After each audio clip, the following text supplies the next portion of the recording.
Buenas tardes, amigos, bienvenidos a En la Mira, a esta nueva edición de todos los jueves a las 6:30, ya saben, a través de las redes de la Coordinadora Republicana y del canal BHTV. Muchas gracias por estar con nosotros nuevamente. El día de hoy vamos a conversar sobre el tema que ha ocupado los principales titulares estos últimos días, ¿no? Todas las protestas que hemos visto alrededor de todo el país, qué es lo que ha pasado en el Congreso, qué cosas, qué acciones se han desencadenado luego de las protestas que seguimos viendo, ¿no? Para esto hemos invitado a la señora Rosa Bartra, quien tiene la amabilidad de estar con nosotros esta tarde. Buenas tardes, señora Rosa. Hola, un placer. Gracias por aceptar la invitación. Hoy día ha sido trending topic en Twitter. La he visto siendo tendencia. Muchos usuarios así es, muchos usuarios de Twitter reivindicando de alguna manera ¿no? Su nombre, entre otros, también que han sido objeto de ataques durante mucho tiempo por su posición política, y sin embargo no han tenido la suerte pues de ser defendidas por ONGs feministas como si lo hacen otras personas, ¿no? Entonces, bueno, esa comparación... Es un buen punto, fíjate, porque pareciera que los derechos, especialmente cuando se habla de derechos fundamentales, solamente existen para un determinado sector ideológico de nuestra población. En nuestro país, las mujeres solo son defendidas cuando pertenecen a un grupo ideológico determinado de la izquierda.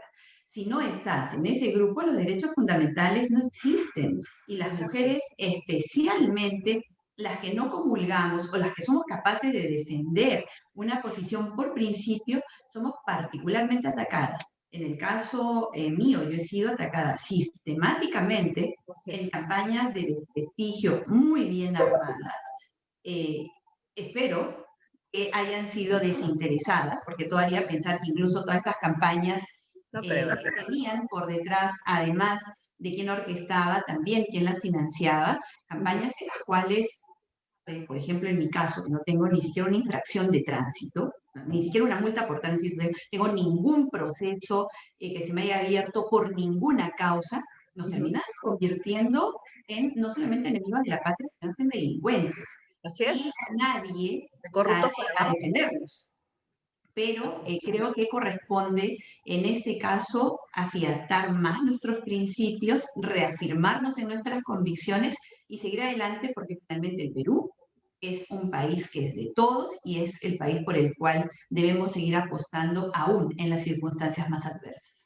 Exactamente. Peligroso que este tipo de pensamientos se esparzan entre la población o que sean aceptados, ¿no? Por la mayoría de la población. Felizmente, como hemos visto hoy, no ha sido así, porque han sido más los comentarios negativos hacia este pronunciamiento de algunas ONGs feministas en lugar de lo que probablemente pensaban obtener, ¿no? Mi solidaridad con usted y con todas las mujeres que son atacadas por sus principios, por pensar como lo hacen, ¿no? Se supone que que somos modernos, somos una sociedad moderna, y deberíamos ser demócratas y deberíamos respetar los pensamientos de los otros, pero somos absolutamente intolerantes cuando la corriente de pensamiento que tú defiendes no está alineada con la de ellos. Y creo que eso es algo que tenemos que empezar a corregir, porque si hay fascismo, si hay totalitarismo, no es por parte de quienes pensamos como tú o como yo, sino por parte de quienes quieren imponernos el pensamiento único, una dictadura de pensamiento único, en la cual si no piensas como yo, entonces eres el enemigo y eres a quien hay que combatir. Y creo que no hay nada más lejano a la libertad que nosotros proponemos como derecho de ejercicio fundamental que el quererte obligar a pensar en manada, a pensar como si pertenecieses no a nuestra condición de seres humanos, sino que lo hubiéramos perdido, y perdido sobre todo en el ejercicio de nuestras libertades. Creo que es algo sobre lo cual merece la pena reflexionar, seguir conversando y abrir el espacio para un debate plural. Exactamente, exactamente, muy importante.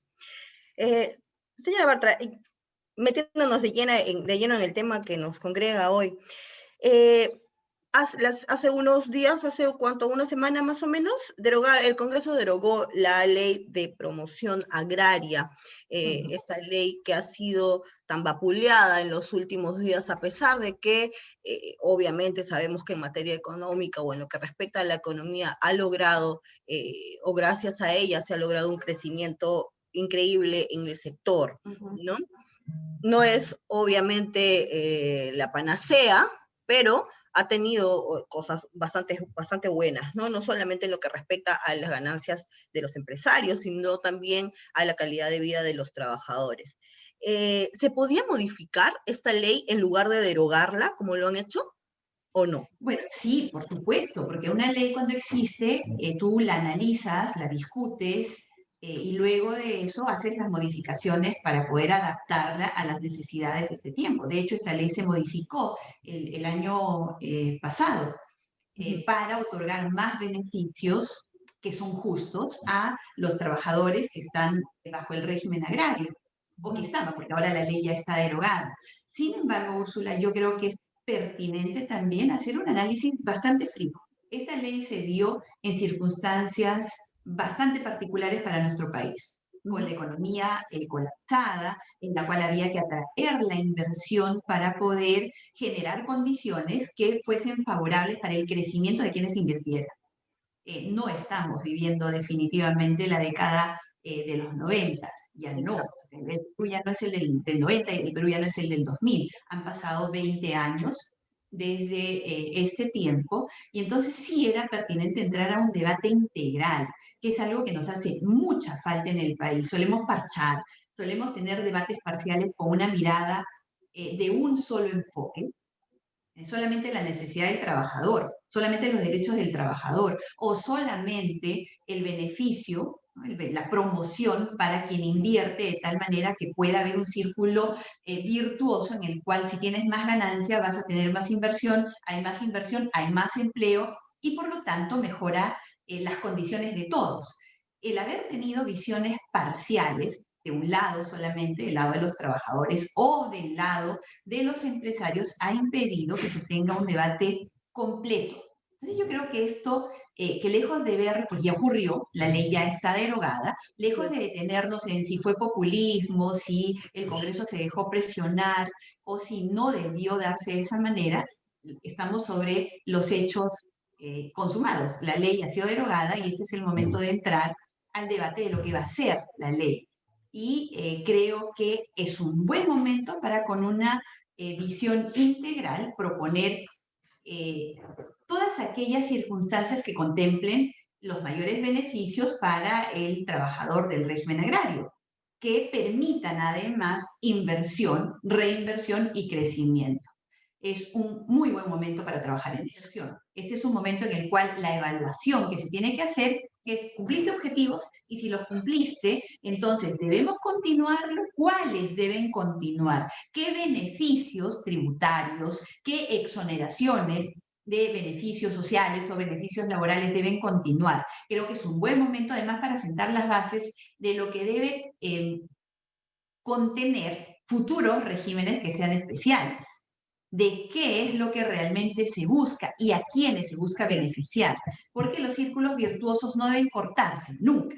Ahí tienes algo que funciona y funciona bien y nos está ayudando a todos, deben continuar, pero esto jamás debe convertirse en abuso por parte de nadie, por parte de nadie. Entonces debemos alcanzar, creo yo, en este momento un equilibrio que, evaluando el cumplimiento de metas, el cumplimiento de objetivos, la situación del Perú en este momento, nos permitan avanzar hacia un régimen laboral y tributario justo, justo para todos.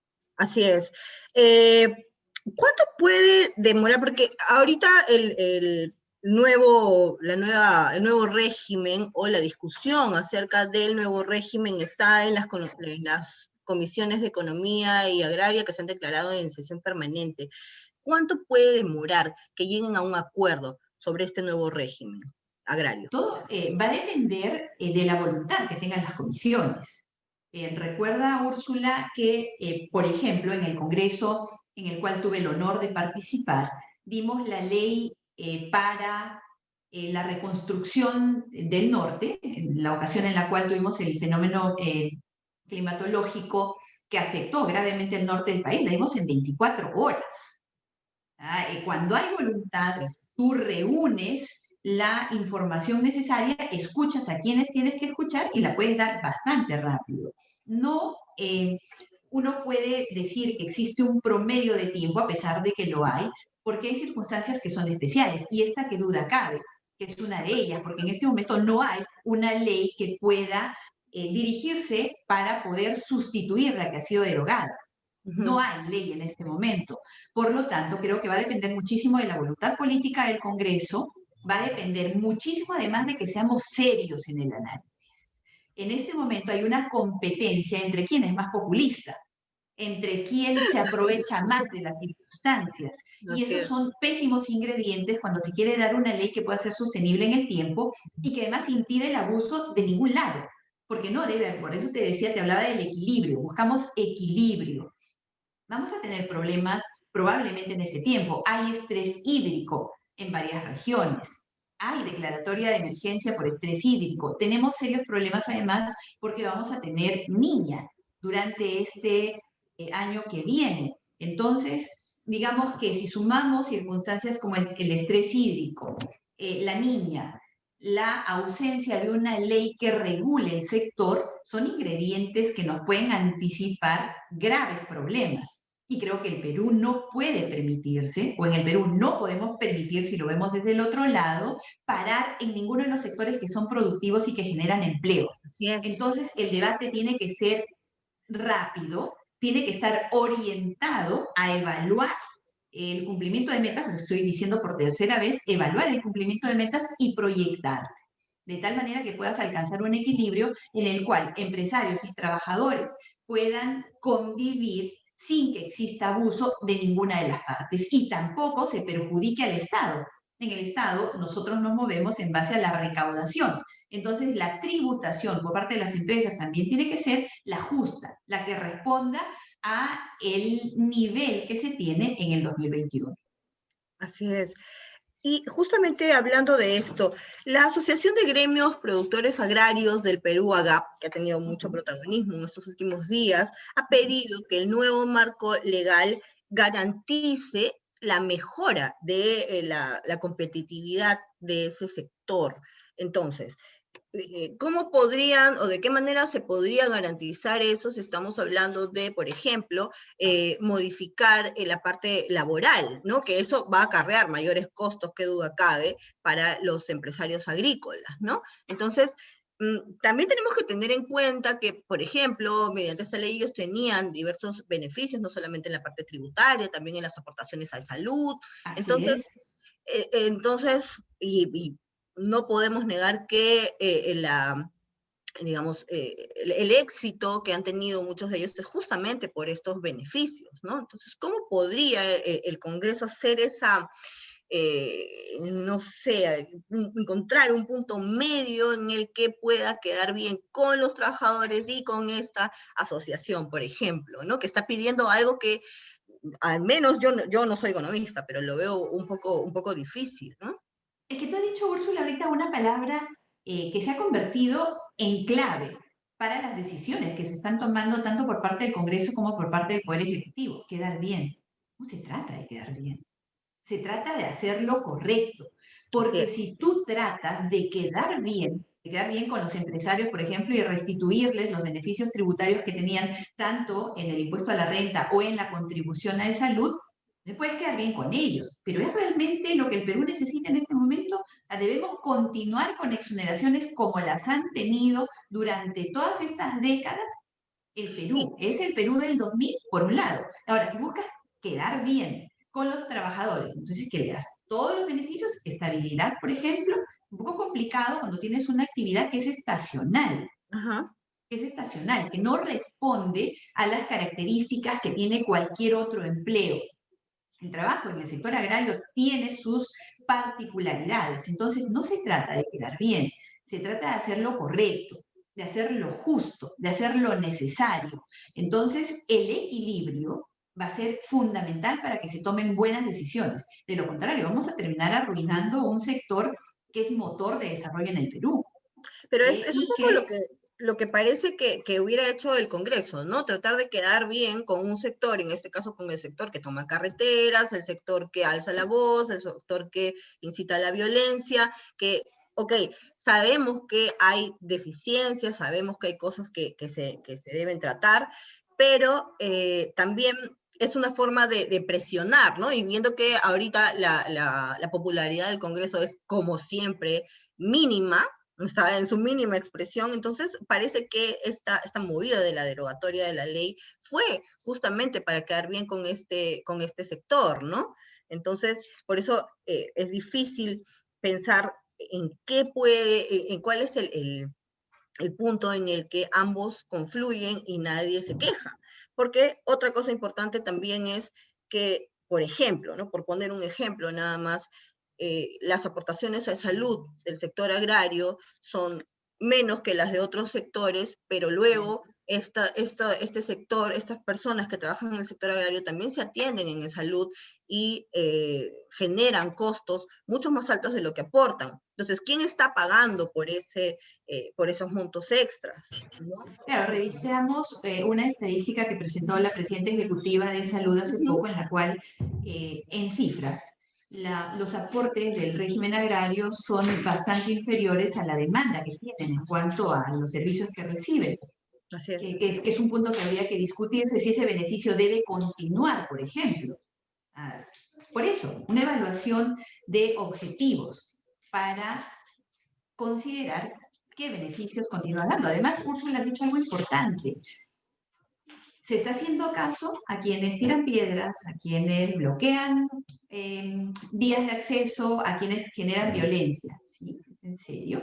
Entonces habría que preocuparnos, porque cuando levantamos la voz en el sentido de que no se debería promover este tipo de actividades violentas para generar restitución de derechos, hemos tenido a muchos empresarios, incluso del sector agroexportador, de los agroindustriales o de otros sectores que han estimulado la violencia, que han alentado la violencia. Y cuando tú abres la puerta para que el método de reclamo sea este, estás realmente, y lo han hecho, abriendo una puerta muy peligrosa.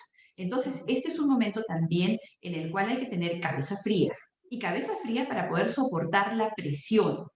No se trata de quedar bien, se trata de hacer lo correcto, independientemente de la presión que puedas recibir como político. Estamos hablando del Congreso y de la decisión que debe tomar.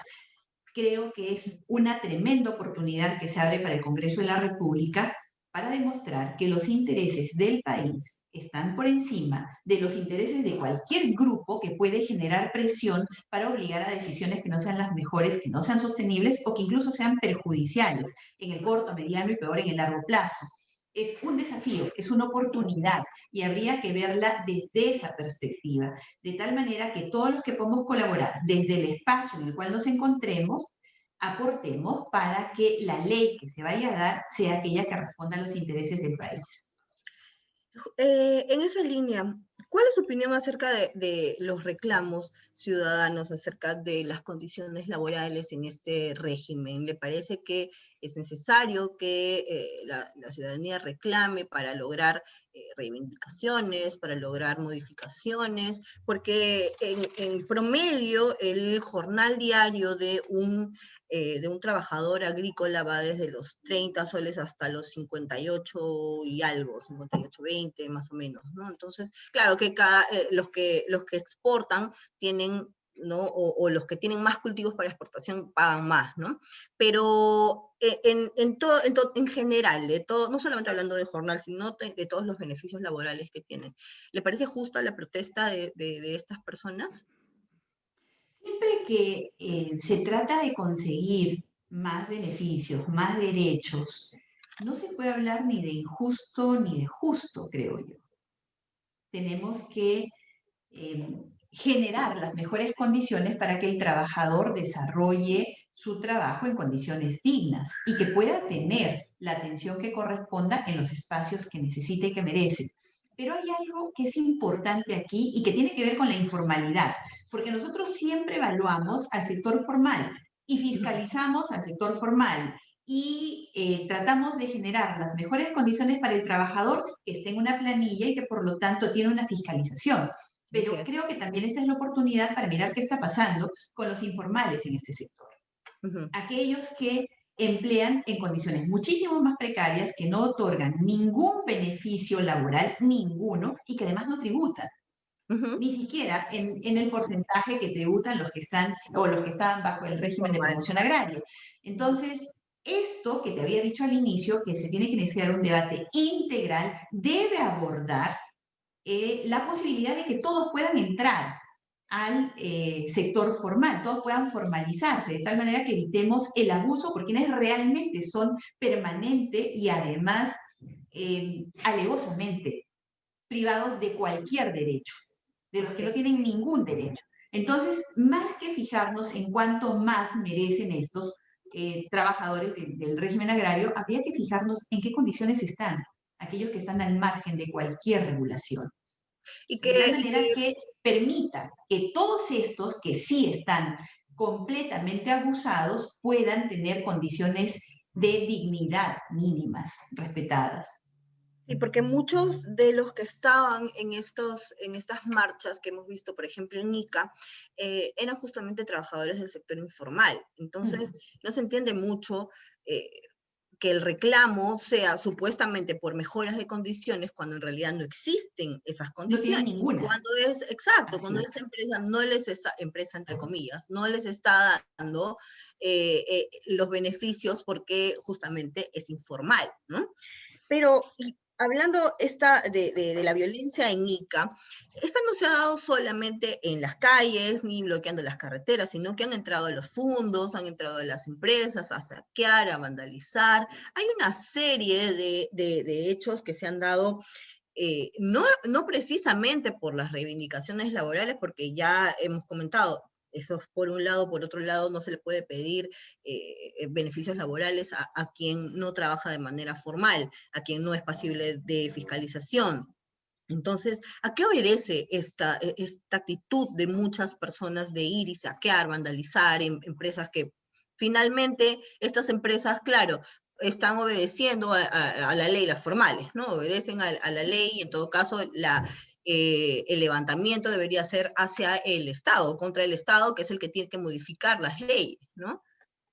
Claro, pero en un debate, como te digo, que contemple todas las aristas del problema. Porque si Claro, tú por vas a supuesto. enfocar el debate solamente en los beneficios que reclama el inversionista, que reclama el empresario, porque naturalmente son actividades de alto riesgo, sí, son actividades de alto riesgo, porque son actividades que están sujetas a condiciones que no las pueden manejar la niña, estrés hídrico o qué sé yo, eh, tampoco creo que se pueden permitir más beneficios porque se ha cumplido el plazo que se había estimado para que ellos puedan invertir con una serie de exoneraciones tributarias, con una serie de beneficios en salud, por ejemplo, pero que yo creo que han cumplido su ciclo.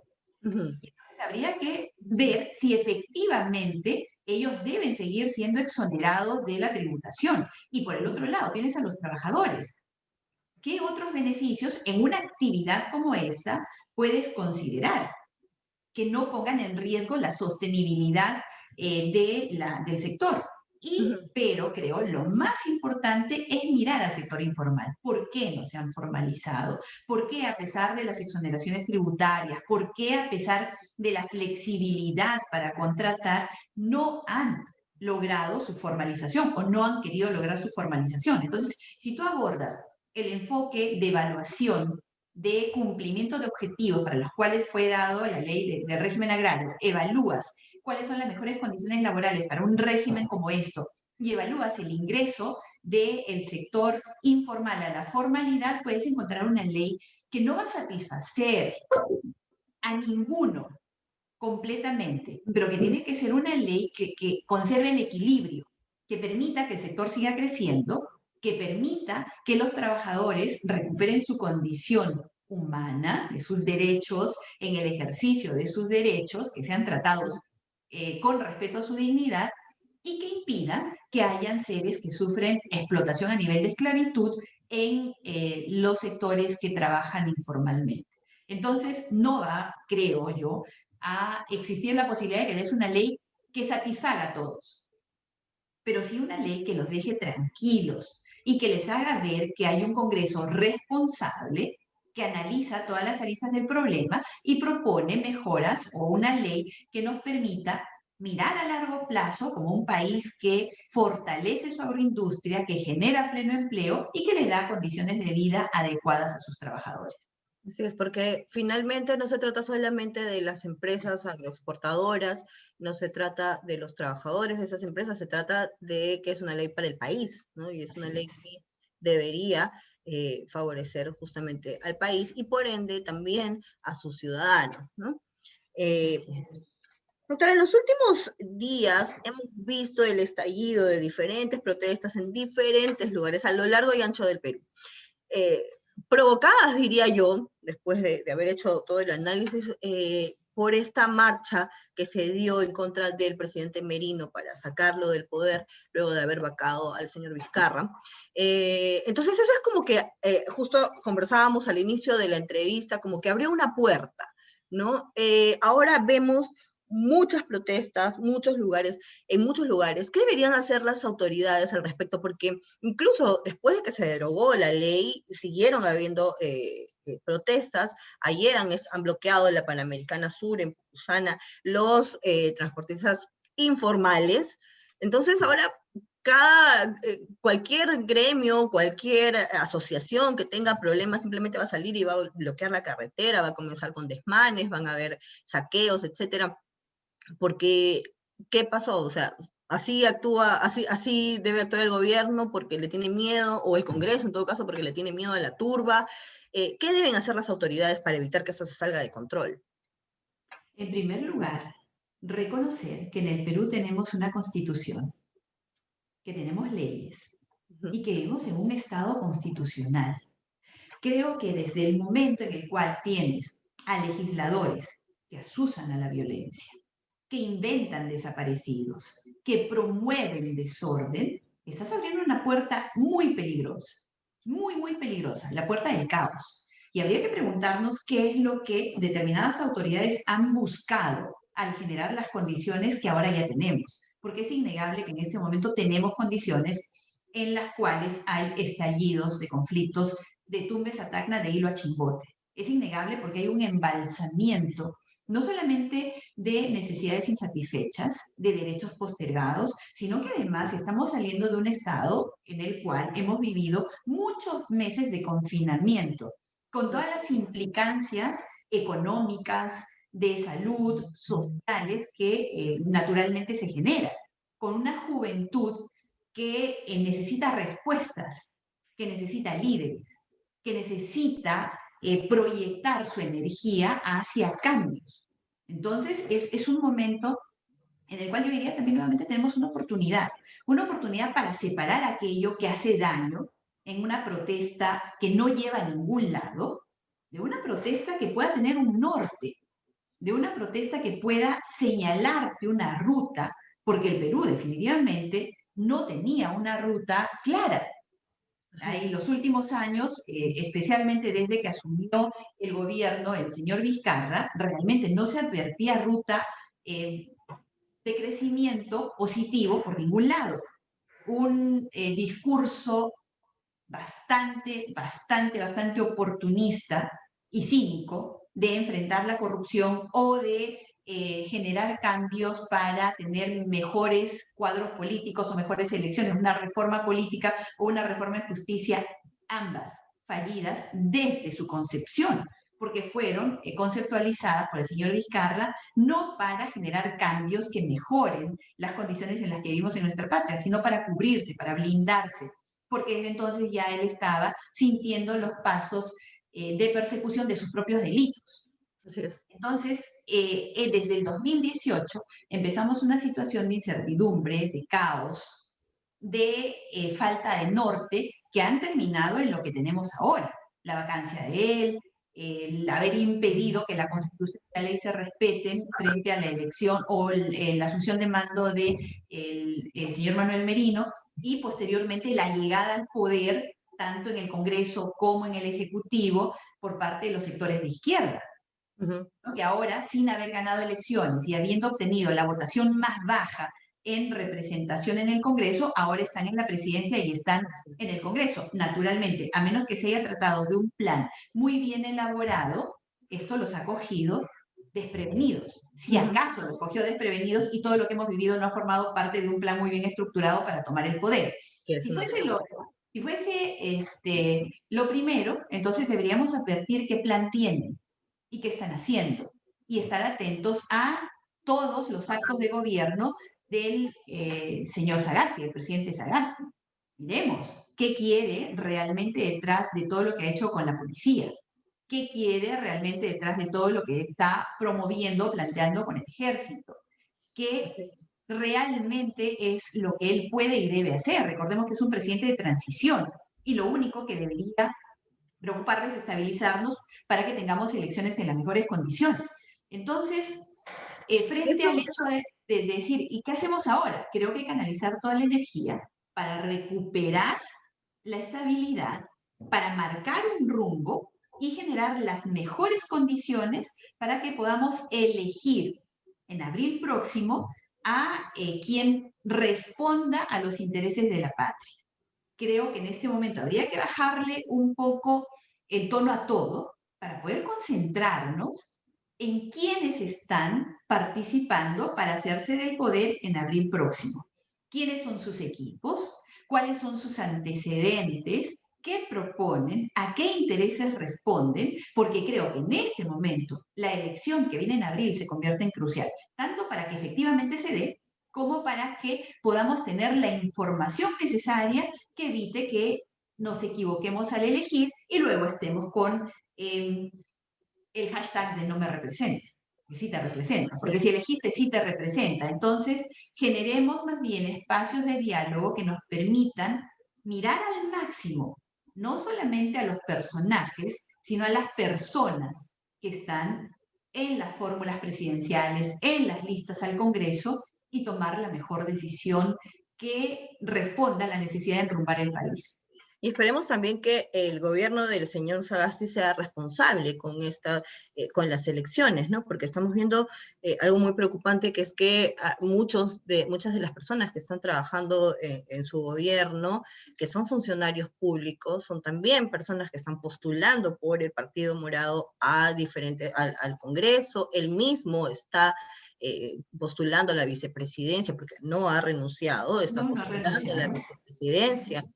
Entonces, ahí hay muchas cosas que en principio van contra la ley y también contra cualquier valor democrático que nosotros, que en este país sobre todo se necesita consolidar, ¿no? Entonces esperemos realmente Úrsula, que eso... más que contra la ley, están yendo contra el espíritu de la ley. Porque si bien es cierto, por ejemplo, en el caso del señor Vizcarra o en el caso del presidente Sagasti, no hay un impedimento taxativamente señalado en la ley. Sin embargo, el espíritu de la ley es evitar que quien postula pueda hacer aprovechamiento del cargo durante un tiempo determinado a fin de generar adhesión a su postulación. Y en el caso del señor Vizcarra es evidente que hay una transgresión absoluta al espíritu de la ley. Y en el caso del señor Sagasti, aún más. Entonces, yo creo que se imponen en este momento debates ya no de orden jurídico, sino de orden ético, que te permiten ver cuánto puede transgredir el candidato, cuánto puede vulnerar el candidato conscientemente de que lo está haciendo y cuánto entonces cuando esté en el ejercicio del cargo va a respetar la ley, va a respetar la Constitución. Por ejemplo, en el caso del señor Eliche, que es el nuevo ministro del Interior, él está postulando al Congreso. Entonces, ahí tampoco hay una transgresión de la ley. O en el caso, por ejemplo, de los asesores presidenciales, que también hay un par que están postulando al Congreso, en ese caso ellos son funcionarios públicos. Es una transgresión flagrante al espíritu de la ley, Úrsula, porque cuando se redactó la ley, uno tiene la exposición de motivos y desarrolla por qué das una ley. Obviamente, jamás vas a imaginar, tú te vas a poner, por ejemplo, en la situación en la cual el presidente de la Así República es. quiera postular al Congreso. Uh -huh. Eso no existe. a menos que, como se ha dado en este caso, tengas a alguien que fue vacado por incapaz moral permanente, ¿no? Alguien vacado por un incapaz moral permanente vaya a postular al Congreso de la República, valiéndose de un vacío en la ley que no se previó, porque una situación como esa es absolutamente excepcional. Pero sí, como te digo, Absurdo. está vulnerando el espíritu de la norma. Y eso es una vulneración de carácter ético que debería ser considerada. Y en el caso del ministro del Interior, es aún peor, porque sí hay